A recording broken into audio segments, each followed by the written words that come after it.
Salam Media Sriwijaya. Gubernur Sumatera Selatan Haji Herman Deru meninjau Jalan Tol Palembang Prabu Mulih, Sabtu tanggal 14 Januari tahun 2022. Pada kesempatan itu, Gubernur Sumsel Haji Herman Deru didampingi Sekretaris Daerah Kota Prabu Mulih Elman ST menjajal aspal beton jalan tol dengan berjalan kaki. Peninjauan oleh Gubernur Sumsel Haji Herman Deru untuk memastikan kesiapan jalan tol ini dibuka untuk umum. PT Hutama Karya Infrastruktur (HKI) menargetkan jalan tol Palembang Prabu Mulih rampung sebelum Ramadan 2023.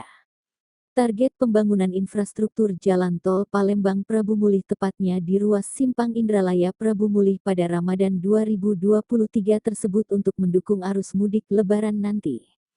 Seperti diketahui, jalan bebas hambatan ini melintasi 3 kabupaten dan kota yakni Ogan Ilir, Prabu Mulih, dan Muara Enim ini.